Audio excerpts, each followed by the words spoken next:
Hallelujah. യേശുവേ ആരാധന. Hallelujah, hallelujah. പ്രിയപ്പെട്ടവരെ, പരിശുദ്ധ അമ്മയോട് ചേർന്ന് നമ്മൾ പ്രാർത്ഥിക്കുകയും ധ്യാനിക്കുകയും ചെയ്യുമ്പോൾ നമ്മെ മുഴുവനായിട്ട് നമുക്ക് സമർപ്പിച്ച് പ്രാർത്ഥിക്കാം. നമ്മെ പൂർണ്ണമായിട്ട് നമ്മൾ സമർപ്പിക്കുമ്പോൾ ഏറ്റവും പ്രധാനപ്പെട്ടൊരു കൃപ ഈ മണിക്കൂറിൽ നിറയാൻ വേണ്ടി നമ്മൾ പ്രാർത്ഥിക്കുകയാണ്. ഏറ്റവും പ്രധാനപ്പെട്ട ഒരു കൃപ പരിശുദ്ധ അമ്മ പറയുന്ന വാക്കിങ്ങനെയാണ്: അവിടുന്ന് തൻ്റെ ദാസിയുടെ താഴ്മയെ കടാക്ഷിച്ചു, ഇപ്പോൾ മുതൽ സകല തലമുറകളും എന്നെ ഭാഗ്യവതി എന്ന് പ്രകീർത്തിക്കും. അവിടുന്ന് താഴ്മയെ കടാക്ഷിച്ചു, ഇപ്പോൾ മുതൽ സകല തലമുറകളും ഭാഗ്യവതി എന്ന് പ്രകീർത്തിക്കും. ഒരു വലിയ വിടുതൽ ഈ മണിക്കൂറിൽ കടന്നു വരാൻ വേണ്ടി നമുക്ക് പ്രാർത്ഥിക്കാം. ഈ വചനത്തിൻ്റെ അഭിഷേകം അനേകം പേരിലേക്ക് നിറയട്ടെ. ലൂക്കായുടെ സുവിശേഷം 1-ാം അധ്യായം 48-ാമത്തെ വചനം: അവിടുന്ന് തൻ്റെ ദാസിയുടെ താഴ്മയെ കടാക്ഷിച്ചു, ഇപ്പോൾ മുതൽ സകല തലമുറകളും എന്നെ ഭാഗ്യവതി എന്ന് പ്രകീർത്തിക്കും. ഈ വചനത്തിൻ്റെ അഭിഷേകം അനേകരിലേക്ക് കടന്നു വരാൻ വേണ്ടി നമുക്ക് പ്രാർത്ഥിക്കാം. നമുക്ക് പരിശുദ്ധ അമ്മയോട് ചേർന്ന് ആരാധിച്ച് പ്രാർത്ഥിക്കാം.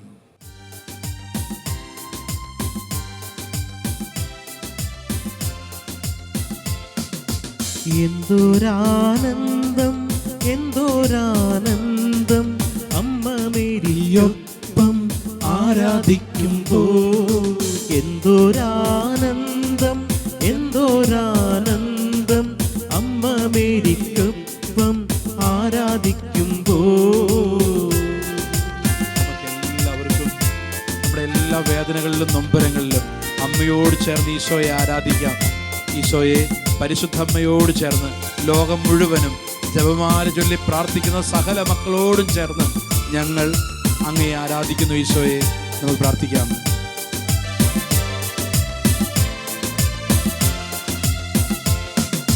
ശക്തനായ ദൈവം വൻ കാര്യങ്ങൾ ചെയ്യാൻ സർവശക്തിയോടെ എഴുന്നള്ളുകയാൽ.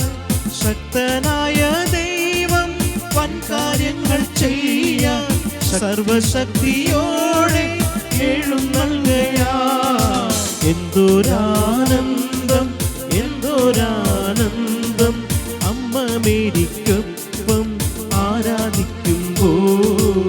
എന്തോരാനന്ദം, എന്തോരാനന്ദം, അമ്മ മേരിക്കൊപ്പം ആരാധിക്കുമ്പോൾ. പരിശുദ്ധമ്മേ, അമ്മയിൽ നിറഞ്ഞ എളിമയെന്ന പുണ്യത്താൽ ഞങ്ങൾ വളരാനും ഞങ്ങൾ അതുവഴി ഭാഗ്യപ്പെട്ടവരായി മാറാനും അമ്മ പ്രാർത്ഥിക്കണമേ.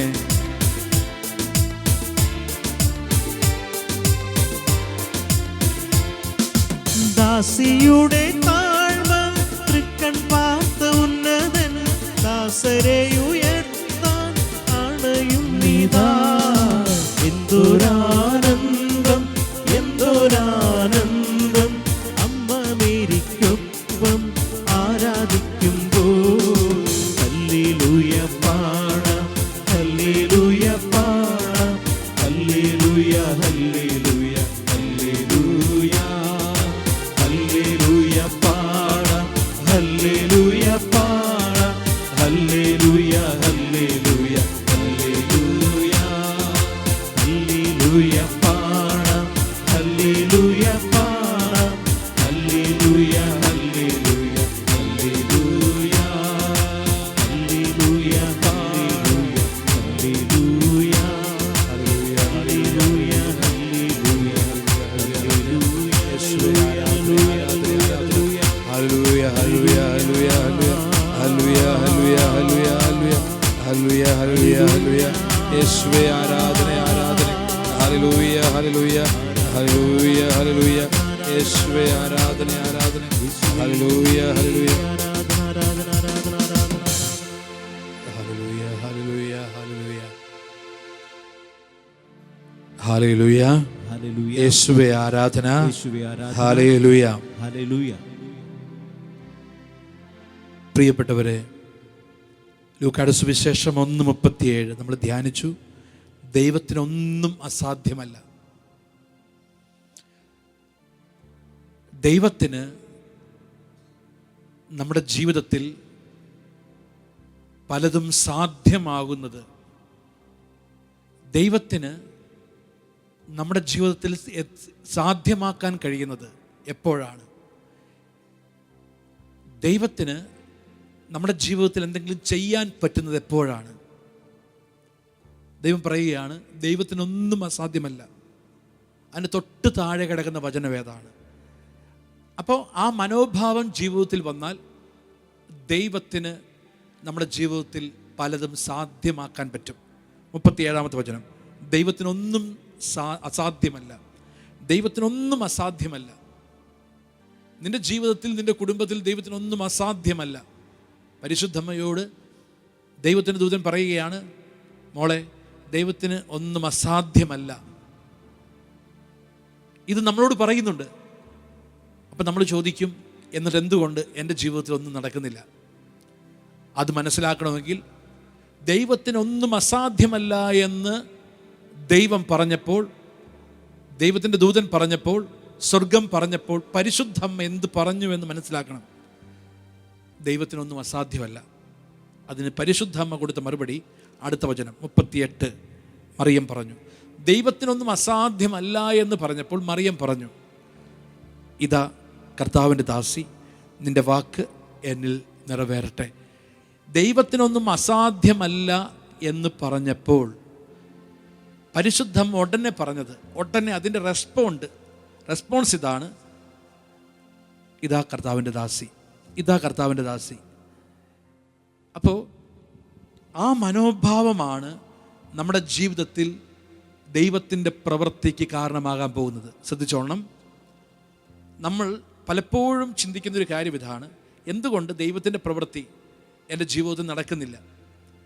അപ്പോൾ ഈ ചോദ്യം നമ്മൾ പലപ്പോഴും ചോദിക്കാറുണ്ട്. നമ്മൾ പലപ്പോഴും ഉപയോഗിക്കുന്ന വാക്ക് ദൈവത്തിനൊന്നും അസാധ്യമല്ല. ദൈവത്തിനൊന്നും അസാധ്യമല്ല എന്ന് ദൈവം പറഞ്ഞു നിർത്തുന്ന അതേ സെക്കൻഡിൽ മറിയത്തിൻ്റെ വായിൽ നിന്ന് വന്ന വചനം എന്താണ്? ഇതാ കർത്താവിൻ്റെ ദാസി. പ്രിയപ്പെട്ടവരെ, ഈ മനോഭാവമാണ്, ഈ മനോഭാവം ഇതാണ് നമ്മളിൽ വരേണ്ട ഏറ്റവും വലിയ പുണ്യം, എളിമ. ഇതാ ദാസി, ഈ എളിമ. നമുക്കറിയാം, ഉൽപ്പത്തി പുസ്തകത്തിൽ എന്താണ് പിശാച് സ്ത്രീയോട് പറഞ്ഞത്? പാമ്പ് പെണ്ണിനോട് എന്ത് പറഞ്ഞു? പാമ്പ് പെണ്ണിനോട് പറഞ്ഞ കാര്യം ഇതാണ്, ഇത് ഭക്ഷിക്കുന്ന നിമിഷം നിങ്ങൾ ദൈവത്തെ പോലെയാകും. ഇത് ഭക്ഷിക്കുന്ന നിമിഷം നിങ്ങൾ ദൈവത്തെ പോലെയാകും. കണ്ടോ? ഇതാണ് പിശാച് കൊണ്ടുവരുന്ന പ്രലോഭനം. യേശുവിൻ്റെ മുമ്പിൽ ഇതേ പ്രലോഭനം കൊണ്ടുവന്നു, നീ ദൈവപുത്രനാണെങ്കിൽ താഴേക്ക് ചാടുക. അപ്പോൾ റൂട്ട് സിൻ എന്ന് വെച്ചാൽ നമുക്കറിയാം, മൂലപാപങ്ങൾ. എല്ലാ പാപത്തിൻ്റെയും അടിസ്ഥാന കാരണം പിശാച് കയറുന്നത് എപ്പോഴാണെന്നറിയാവോ? ഈ അഹങ്കാരമാണ്. നിങ്ങൾ ദൈവത്തെ പോലെയാകും എന്ന് വെച്ചാൽ ഈ പഴം തിന്നാൽ അടുത്ത സെക്കൻഡിൽ ദൈവത്തെ ആവശ്യമില്ല, ഇനി ദൈവം വരേണ്ട കാര്യമില്ല, ഇനി ദൈവം ഇത് ചെയ്യേണ്ട ആവശ്യമില്ല എന്ന് വെച്ചാൽ പിശാചും മനുഷ്യനെ പ്രലോഭിപ്പിച്ചത് to deny God from your life. ദൈവത്തെ പോലെ ആകുമെന്ന ഒരു പ്രലോഭനം നൽകി. പ്രലോഭനത്തിൻ്റെ പിന്നിൽ അപകടമുണ്ട്. പ്രലോഭനം എപ്പോഴും വളരെ ആകർഷകമായിരിക്കും, അല്ലേ? പ്രലോഭനം എപ്പോഴും വളരെ ആകർഷണമായിരിക്കും. പിശാച് പ്രലോഭനം നൽകും, അത് ആകർഷിക്കും, അല്ലേ? അതാണ് നമ്മൾ കാണുന്നത്. ഒരിക്കൽ ഒരു കാർട്ടൂൺ ഇതാണ്, ഭയങ്കര അഡ്വർടൈസ്മെൻ്റാണ്, ഭയങ്കര അഡ്വർടൈസ്മെൻറ്റ്, നരകത്തിൻ്റെ അഡ്വർടൈസ്മെൻറ്റ്. ഇപ്പോൾ എല്ലാത്തിനും അഡ്വർടൈസ്മെൻ്റ് ആണല്ലോ. ഭയങ്കര സംഭവം, ഭയങ്കര കാര്യങ്ങൾ. നരകത്തിൻ്റെ അഡ്വർടൈസ്മെൻറ്റ്, നല്ല കിടുക്കാച്ച അഡ്വർടൈസ്മെൻറ്റ്, സോഫ്റ്റ് ഡ്രിങ്ക്സ്, കാറ്, എല്ലാ അഡ്വർടൈസ്മെൻറ്റ്. അതിനകത്ത് ചെല്ലുമ്പോൾ അത് കണ്ടിട്ട് നല്ലൊരു ശതമാനത്തിന് തോന്നി ഇതാണ് ബെറ്റർ. എന്തിനാണ് ഈ സ്വർഗം? നരകത്തിൻ്റെ അഡ്വർടൈസ്മെൻറ്റ് അതുപോലെയാണ് നരകം അഡ്വർടൈസ് ചെയ്തിരിക്കുന്ന പല കാര്യങ്ങളും. ഭയങ്കര അഡ്വർടൈസ്മെൻറ്റാണ്. നമ്മൾ ഇതിൽ ചെന്നും, പക്ഷേ അവസാനം അവിടെ ചെല്ലുമ്പോഴാണ് ശൂന്യത, നിത്യാഗ്നി, സകലതും. അപ്പോൾ അഡ്വർടൈസ്മെൻ്റ് എന്താ? അന്ന് ഹവ്വായുടെ മുമ്പിൽ പിശാച് അഡ്വർടൈസ്മെൻറ്റ് ചെയ്തത് എന്താ? അഡ്വർടൈസ്മെൻറ്റ് ചെയ്തത് ഏറ്റവും ബ്യൂട്ടിഫുള്ളായിട്ടാണ്, നിങ്ങൾ ദൈവത്തെ പോലെ ആകും, നിങ്ങൾ ദൈവത്തെ പോലെ ആകും. പിന്നെ ദൈവത്തിൻ്റെ ആവശ്യമില്ല എന്ന് വെച്ചാൽ അതിൻ്റെ ഉള്ളിൽ മറഞ്ഞിരിക്കുന്ന പാപം എന്താ? To deny God. ദൈവത്തെ വേണ്ട, ദൈവത്തെ മാറ്റി നിർത്തുക, ഇതാണ് പാപം. ആ പാപം ചെയ്ത ഉടനെ എന്ത് സംഭവിച്ചു? അടുത്ത സെക്കൻഡിൽ എന്ത് സംഭവിച്ചു? സെക്കൻഡിൽ സംഭവിച്ച കാര്യം, ദൈവം വരുന്ന സ്വരം കേട്ടു, ആദവും ഹവ്വായും ഓടി ഒളിച്ചു. അടുത്ത വചനം, ഞങ്ങൾ തോട്ടത്തിൽ നിന്റെ സ്വരം കേട്ടത് കൊണ്ട് ഞങ്ങൾ ഓടി ഒളിച്ചതാണ്. കണ്ടോ? അപ്പോൾ പിശാച് ഏദൻ തോട്ടത്തിൽ ഉദ്ദേശിച്ചത് എങ്ങനെ നടന്നു? നിങ്ങൾ ദൈവത്തെ പോലെയാകും. അപ്പോൾ ദൈവത്തെ പോലെയാകുമെങ്കിൽ എല്ലാം ഞങ്ങൾക്ക് ചെയ്യാമല്ലോ. അതുവഴി അവരുടെ ഉള്ളിൽ ആ ദൈവത്തെ പോലെ ആകാനുള്ള ആഗ്രഹം, അല്ലെങ്കിൽ ആ പ്രൈഡ്, അഹങ്കാരം, ഞങ്ങൾ ദൈവത്തെ പോലെയാകും, ആ ഒരു കാര്യം വന്നു. അപ്പോൾ അവരെന്ത് ചെയ്തു? അവർ ദൈവത്തിൽ നിന്ന് അകന്നു. ഇനി പരിശുദ്ധമ്മ എന്താ ചെയ്തത്? ഇവിടെയാണ് പരിഹാരം വരുന്നത്. പരിശുദ്ധമ്മ ഉടനെ കയറി പറയുന്നു, ഇതാ കർത്താവിൻ്റെ ദാസി, കർത്താവിൻ്റെ ദാസി. ഉടനെ കർത്താവിൻ്റെ ദാസി. ഉടനെ എന്ത് സംഭവിച്ചു? ഉടനെ സംഭവിക്കുന്ന കാര്യം എന്താ? സംഭവിക്കുന്ന കാര്യം, അവളുടെ ഉദരത്തിൽ ദൈവം വരുന്നു, അവളുടെ ഉദരത്തിൽ യേശു വരുന്നു. ഇതാണ് സംഭവിക്കുന്നത്. ഇതാണ് സംഭവിക്കുന്നത്. അവളുടെ ഉദരത്തിൽ യേശു വരുന്നു. പ്രിയപ്പെട്ടവരെ, ഇവിടെയാണ് നമ്മൾ മനസ്സിലാക്കേണ്ടത്, എല്ലാ പാപത്തിലും ഒരു കാര്യം നടക്കുന്നുണ്ട്. എല്ലാ പാപത്തിലും നടക്കുന്ന കാര്യം ദൈവനിഷേധമാണ്. അതുകൊണ്ടാണ് സഭ പഠിപ്പിക്കുന്നത്, പാപത്തിൻ്റെ കേന്ദ്രസ്ഥാനത്ത് ദൈവനിഷേധം കുടികൊള്ളുന്നു. അപ്പോൾ ആ ദൈവനിഷേധം എവിടെ വന്നു? ദൈവനിഷേധം വന്നത് ഉൽപ്പത്തി പുസ്തകത്തിൽ. മനുഷ്യൻ അഹങ്കരിച്ചു. ഇതാണ് പ്രലോഭനം പോലും. ഇതാ, നീ കല്ലുകളോട് അപ്പമാകാൻ പറ, നീ താഴത്തേക്ക് ചാട്, ഇതെല്ലാം നിനക്ക് ഞാൻ തരാം. അപ്പോൾ ഇതാണ് പ്രലോഭനം. ഇനി പരിശുദ്ധമ്മ എന്താ ചെയ്തത്? പരിശുദ്ധമ്മ ഇതാ കർത്താവിൻ്റെ ദാസി. ഇവിടെ നമ്മൾ മനസ്സിലാക്കേണ്ട 1-2 വചനങ്ങൾ. ഏറ്റവും പ്രധാനപ്പെട്ടൊരു വചനം ഇതാണ്. സുഭാഷിതങ്ങളുടെ പുസ്തകം 16-ാം അധ്യായം 18-ാമത്തെ വചനം. അഹങ്കാരം നാശത്തിൻ്റെ ആരംഭമാണ്. അഹങ്കാരമാണ് നാശത്തിൻ്റെ ആരംഭം. അതാണ്. അപ്പോൾ ഉൽപ്പത്തി പുസ്തക ആരംഭത്തിൽ ഒരു നാശം നമ്മൾ കാണുന്നു. ഏദൻ തോട്ടം മനുഷ്യന് നഷ്ടമായി. നാശത്തിൻ്റെ ആരംഭം അഹങ്കാരമാണ്. എങ്കിൽ രക്ഷയുടെ ആരംഭം എന്തായിരിക്കും? അഹങ്കാരം നാശത്തിൻ്റെ ആരംഭമാണെങ്കിൽ രക്ഷയുടെ ആരംഭം എന്താണ്? രക്ഷ എന്താണ്? രക്ഷ ശ്രദ്ധിച്ചോ? രക്ഷ ആരംഭിക്കുന്നു ഉൽപ്പത്തി പുസ്തകം. അബ്രാഹത്തിൻ്റെ വിളി. അബ്രാഹം എന്ത് ചെയ്തു? നീ ഇന്ന സ്ഥലത്തേക്ക് പോകണം. ഒന്നും പറയാതെ അബ്രാഹം ഇറങ്ങി പുറപ്പെട്ടു. ഇനി പുതിയ നിയമത്തിൽ എന്താ ചെയ്യുന്നത്? ശ്രദ്ധിച്ചോ? പുതിയ നിയമത്തിലെ പരിശുദ്ധമ്മ രക്ഷയുടെ ആരംഭമാണ്. യേശു മനുഷ്യനായിട്ട് വരാൻ പോവുക. രക്ഷാകര ചരിത്രത്തിൻ്റെ അതിപ്രധാന നിമിഷം, രക്ഷയുടെ ആരംഭം. ഇതാ ദാസി. കണ്ടോ? ഈ വചനമാണ് കറക്റ്റായിട്ട് വരികയാണ്. സുഭാഷിതം 18:16. അഹങ്കാരമാണ് നാശത്തിൻ്റെ ആരംഭം. അപ്പോൾ ഒറിജിനൽ സിൻ, അതാണ് നാശം, ഒറിജിനൽ സിൻ. അപ്പം ആ നാശത്തിൻ്റെ, പാപത്തിൻ്റെ ആരംഭം അഹങ്കാരമാണ്. എല്ലാ പാപത്തിൻ്റെയും ആരംഭം. അപ്പോൾ പാപികളായ ഞങ്ങൾക്ക് വേണ്ടി പ്രാർത്ഥിക്കണമേ എന്ന് നമ്മൾ പറയുമ്പോൾ പാപത്തിൻ്റെ റൂട്ട്, പാപത്തിൻ്റെ കാരണം, പാപത്തിൻ്റെ ആരംഭം അത് മനസ്സിലാക്കണം. പാപത്തിൻ്റെ ആരംഭം കിടക്കുന്നത് അവിടെയാണ്. നാശത്തിൻ്റെ ആരംഭം, പാപത്തിൻ്റെ ആരംഭം അത് കിടക്കുന്നത് അഹങ്കാരത്തിലാണ്. ഇനി അതിൻ്റെ പരിഹാരം വരികയാണ്. വെറുതെ അല്ല, പാപികളായി ഞങ്ങൾക്ക് വേണ്ടി പ്രാർത്ഥിക്കണമേ എന്ന് പരിശുദ്ധമ്മയോട് പറയാൻ കാരണം അതിൻ്റെ പരിഹാരം വരികയാണ്. എന്ന് വെച്ചാൽ പാപികൾക്കുള്ള പരിഹാരമാരാ? യേശു. ആ യേശു എപ്പോഴാണ് വന്നത്? ഇതാ കർത്താവിൻ്റെ ദാസി. ശ്രദ്ധിക്കണം, ഇതാ കർത്താവിൻ്റെ ദാസി എന്ന് പറഞ്ഞപ്പോഴാണ്, അടുത്ത സെക്കൻഡിലാണ് പരിശുദ്ധമ്മയിലേക്ക് യേശു വന്നത്. അപ്പോൾ പാപത്തിൻ്റെ പരിഹാരം, പാപം എന്താണ്? പാപമാണ് നാശം. അപ്പോൾ നാശത്തിൻ്റെ ആരംഭം എങ്ങനെ വന്നു? അഹങ്കാരം വഴി വന്നു. എങ്കിൽ ആ പാപത്തിൻ്റെ പരിഹാരം എന്താണ്? യേശു എങ്ങനെ വന്നു? ഇതാ കർത്താവിൻ്റെ ദാസി. അപ്പോൾ ഈ മനോഭാവത്തിലേക്ക് നമ്മൾ വരണം.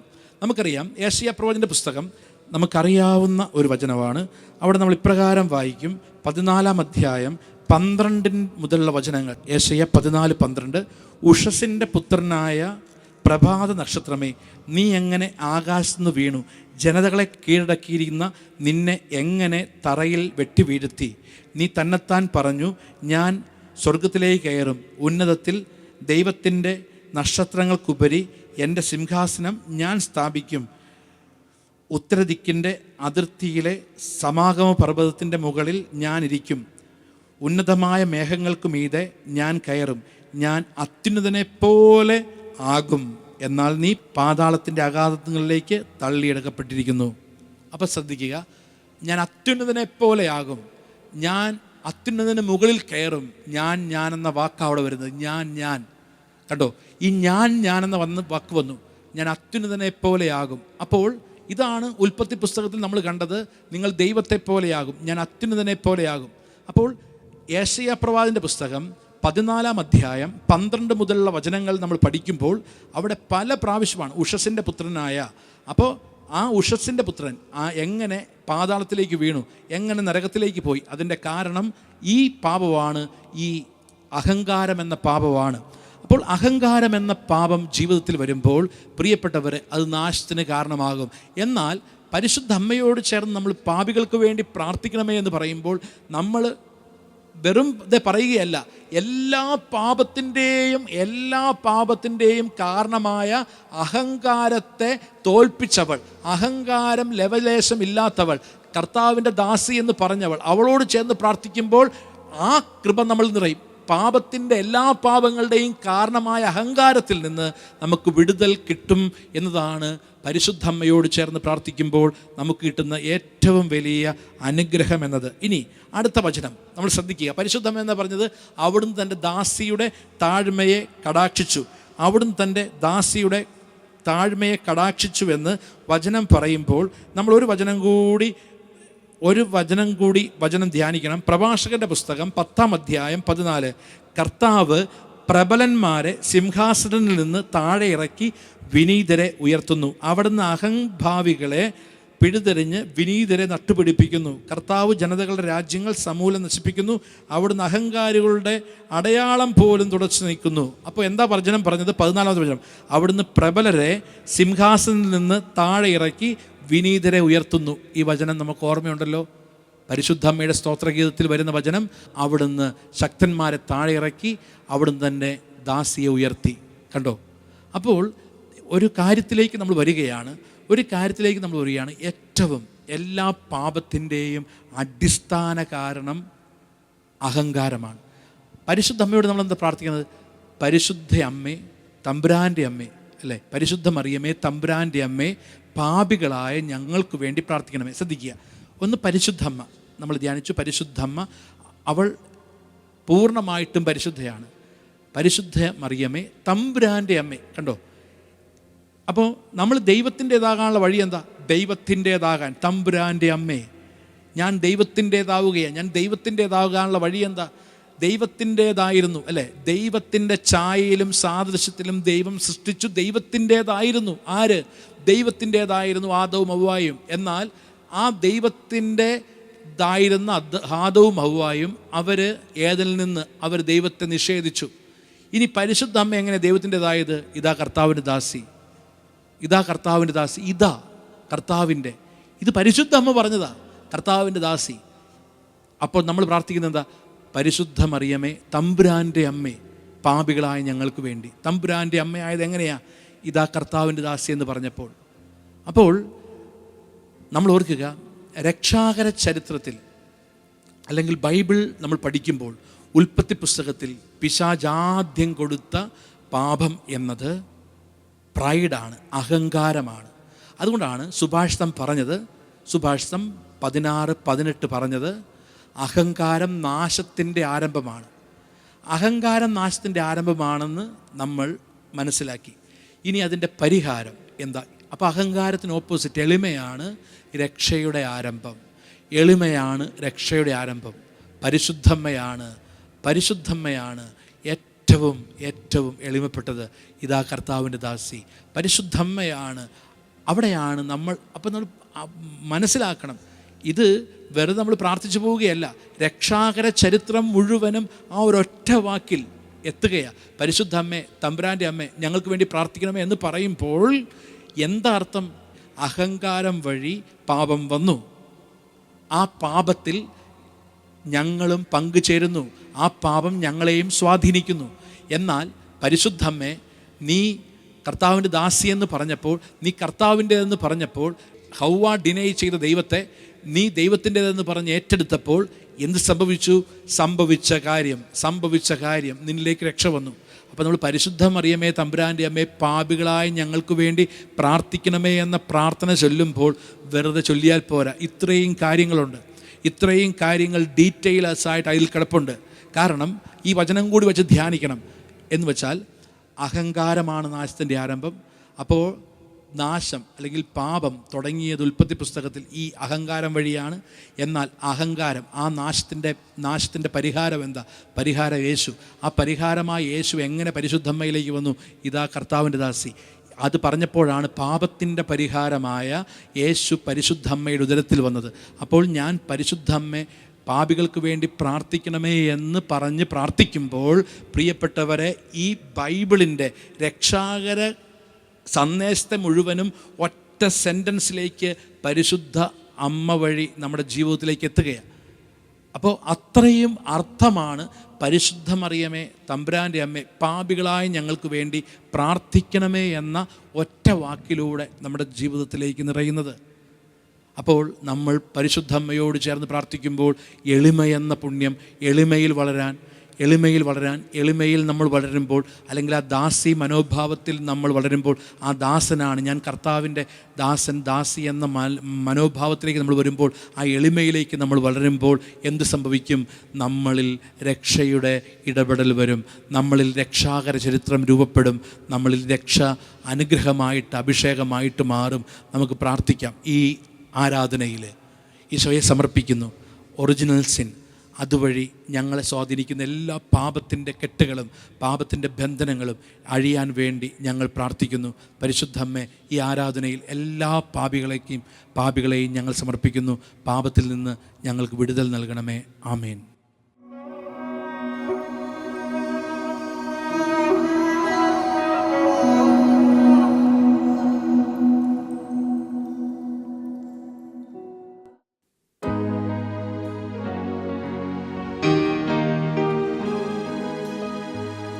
ആരാധിക്കുന്നു ഞങ്ങൾ, വാഴ്ത്തുന്നു ഞങ്ങൾ യേശുനാഥ. ആരാധിക്കുന്നു ഞങ്ങൾ, വാഴ്ത്തുന്നു ഞങ്ങൾ യേശുനാഥ. നിത്യസ്തുതിക്കേറ്റം യോഗ്യനാ ദിവ്യകാരുണ്യമേ, എന്നേരവും ആരാധനയും സ്തുതിയും പുകഴ്ചയുമേ.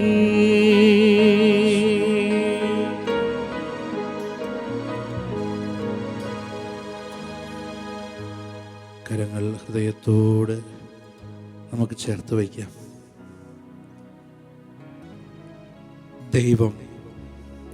ദൈവത്തിൻ്റെ ദൂതൻ വഴി മറിയത്തോട് പറഞ്ഞു,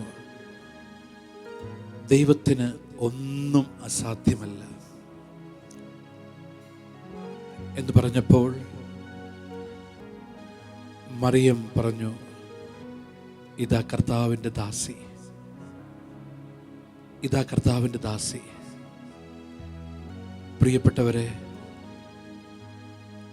എന്തായിരുന്നു പാപം? പാപം എന്തായിരുന്നു? ഇതാ, ദൈവത്തിന് എന്തെല്ലാം സാധ്യമാണോ അതെനിക്ക് സാധ്യമാകണം. ഇതായിരുന്നു ഉൽപ്പത്തി പുസ്തകത്തിൽ പാപം. പിശാച്, സാത്താൻ പറഞ്ഞു, പാമ്പ് പറഞ്ഞു, നിങ്ങൾ ദൈവത്തെ പോലെയാകും. ദൈവം ചെയ്യുന്നതൊക്കെ, ദൈവത്തിന് സാധ്യമായതൊക്കെ നിങ്ങൾക്ക് സാധ്യമാകും. ഇത് പറഞ്ഞാണ്, ഈ നുണ പറഞ്ഞാണ് മനുഷ്യനെ വീഴ്ത്തിയത്. മനുഷ്യൻ അവനെ മറന്നു. അവൻ ദൈവത്തെ കൂടാതെ ജീവിക്കാൻ തീരുമാനമെടുത്തു. ദൈവത്തെ മാറ്റി നിർത്താൻ തീരുമാനമെടുത്തു. ഇനി എന്തിനാ നിനക്ക് ദൈവം? ഇത് കഴിച്ചാൽ നിങ്ങൾ ദൈവത്തെ പോലെയാകും. പിന്നെ എന്തെന്നാ ദൈവം? ദൈവനിഷേധം. ഇതാ വചനം പറയുന്നുണ്ട്. സുഭാഷിതം 16:18 നമ്മൾ ധ്യാനിച്ചു. അഹങ്കാരം നാശത്തിൻ്റെ ആരംഭം. ഉൽപ്പത്തി പുസ്തകത്തിൽ നാശം, പാപം ആരംഭിച്ചത് അഹങ്കാരം വഴിയാണ്. അതിന് പരിഹാരം വരികയാണ്. ദൈവത്തോടു കൂടിയേ നിനക്കെല്ലാം സാധ്യമാകൂ എന്ന് പറഞ്ഞപ്പോൾ മറിയം പറഞ്ഞു, ഇതാ കർത്താവിൻ്റെ ദാസി. അവരൊറ്റ വാക്കിൽ ദാസി, കർത്താവിൻ്റെ ഈ ഒറ്റ വാക്കിൽ ഇതാ നഷ്ടപ്പെട്ട ബന്ധം, അഹങ്കാരം വഴി നഷ്ടപ്പെട്ട ബന്ധം സ്ഥാപിക്കപ്പെടുകയാണ് ദൈവവും മനുഷ്യനുമായി. പരിശുദ്ധ അമ്മയുടെ ഒറ്റ വാക്ക് വഴി ഇതാ ആ ബന്ധം സ്ഥാപിക്കപ്പെടുകയാണ്. നമുക്ക് പ്രാർത്ഥിക്കാം. ദൈവമേ, എളിമ, താഴ്മ എന്ന പുണ്യം തരണേ. കർത്താവിൻ്റെ ശക്തമായ കരത്തിൻ്റെ കീഴിൽ നിങ്ങൾ താഴ്മയോടെ നിൽക്കുക. നിങ്ങളുടെ ആകുലതകളെല്ലാം അവിടുത്തെ ഏൽപ്പിക്കുക. അവിടുന്ന് നിങ്ങളുടെ കാര്യത്തിൽ ശ്രദ്ധാലുവാണ്. പരിശുദ്ധമ പറയുക, അവിടുന്ന് തൻ്റെ ദാസിയുടെ താഴ്മയെ കടാക്ഷിച്ചു. ഈ നിമിഷം പ്രാർത്ഥിക്കുക. എല്ലാ പാപങ്ങളുടെയും കാരണം ഞാൻ എന്ന ചിന്തയാണ്, അഹങ്കാരമാണ്. അഹങ്കാരത്തിൽ നമ്മൾ ഡിനൈ ചെയ്യുന്നത് ദൈവത്തെയാണ്. ദൈവനിഷേധമാണ് എല്ലാ പാപങ്ങളുടെയും കാരണം. ആ ദൈവനിഷേധത്തിന് കാരണമാകുന്നത് പ്രൈഡ്, അഹങ്കാരമാണ്. എന്നാൽ പരിശുദ്ധമ പറഞ്ഞു, കർത്താവിൻ്റെ ദാസി, ഞാൻ കർത്താവിൻ്റെതാണ്. ഈ ചിന്തയിലേക്ക് വരിക. എനിക്കെല്ലാം ദൈവം തന്നതാണ്, എല്ലാം ദൈവത്തിൻ്റെതാണ്. ഞാൻ എന്തായിരിക്കുന്നു അത് ദൈവകൃപയാലാണ്. ഇതാ ഈ നിമിഷം എളിമയെന്ന പുണ്യം പരിശുദ്ധ അമ്മയോട് ചേർത്ത് വെച്ച് നമ്മൾ പ്രാർത്ഥിക്കുമ്പോൾ ഈ കൃപയാണ് നിറയുന്നത്, ഈ അഭിഷേകമാണ് നിറയുന്നത്. ഇതാ ആദ്യ പാപത്തിന് കാരണമായ അഹങ്കാരം നാശത്തിൻ്റെ ആരംഭമെന്ന് സുഭാഷിതം പറയുമ്പോൾ അത് കാരണമായത് ആദ്യ പാപത്തിന് കാരണമായത് അഹങ്കാരമാണ്. എന്നാൽ പരിശുദ്ധമ്മ ദാസി എന്ന് പറയുന്ന സമയത്ത് അതിന് പരിഹാരമാകുന്നു. ആ പാപം വഴി വന്ന സകല സ്വാധീനങ്ങളും മാറിപ്പോകുന്നു. ഇപ്പോൾ അനേകം കുടുംബങ്ങൾ ദാമ്പത്യ ജീവിതത്തിലാകട്ടെ, സമർപ്പിത ജീവിതത്തിലാകട്ടെ, സഭയിലാകട്ടെ, വൈദിക ജീവിതത്തിലാകട്ടെ, പ്രശ്നം ഈ അഹങ്കാരമാണ്. ഞാൻ എന്ന ചിന്തയാണ്. അവിടെ ദൈവനിഷേധം വരുന്നു. നമുക്ക് ഈ എളിമയുടെ, താഴ്മയുടെ കൃപ അനേകം വ്യക്തികളിൽ നിറയാൻ ഉള്ള അഭിഷേകത്തിന് വേണ്ടി ഒരു നിമിഷം എല്ലാവരും കരങ്ങൾ ഉയർത്ത്. ഇപ്പോൾ ഈ കൃപ നിറയട്ടെ. 1 പത്രോസ് 5:6 കർത്താവിൻ്റെ ശക്തമായ കരത്തിൻ്റെ കീഴിൽ നിങ്ങൾ താഴ്മയോടെ ഇരിക്കുക. അവിടെ നിങ്ങളുടെ കാര്യം ശ്രദ്ധാലുവാണ്. ഇപ്പോൾ പരിശുദ്ധ അമ്മയിൽ നിറഞ്ഞിരുന്ന ആ എളിമയെന്ന, ആ താഴ്മയെന്ന പുണ്യം ഇപ്പോൾ അനേകം കുടുംബങ്ങളിൽ, അനേകം ദാമ്പത്യ ജീവിതങ്ങളിൽ, സഭയിൽ, പൗരോഹിത്യത്തിൽ, സന്യസ്തരിൽ നിറയാൻ വേണ്ടി ഞങ്ങൾ പ്രാർത്ഥിച്ച് സമർപ്പിച്ച് സ്തുതിക്കുന്നു. കർത്താവെ, ഞങ്ങളെ അനുഗ്രഹിക്കണമേ. എളിമയെന്ന പുണ്യത്താൽ, താഴ്മയെന്ന പുണ്യത്താൽ ഞങ്ങളെ അഭിഷേകം ചെയ്യണമേ. അഹങ്കാരത്തിൻ്റെ എല്ലാ കെട്ടുകളും അഴിഞ്ഞു പോകട്ടെ. താഴ്മ, എളിമ നിറയട്ടെ. Hallelujah, hallelujah, hallelujah. യേശുവേ, ആരാധന, ആരാധന, ആരാധന. Hallelujah, hallelujah, hallelujah. യേശുവേ, ആരാധന, ആരാധന. ആരാധിക്കുന്നു ഞങ്ങൾ, വാഴ്ത്തുന്നു ഞങ്ങൾ യേശുനാഥ. ആരാധിക്കുന്നു ഞങ്ങൾ, വാഴ്ത്തുന്നു ഞങ്ങൾ യേശുനാഥ. ആരാധിക്കുന്നു ഞങ്ങൾ, വാഴ്ത്തുന്നു ഞങ്ങൾ യേശുനാഥ. ആരാധിക്കുന്നു ഞങ്ങൾ, വാഴ്ത്തുന്നു ഞങ്ങൾ യേശുനാഥ.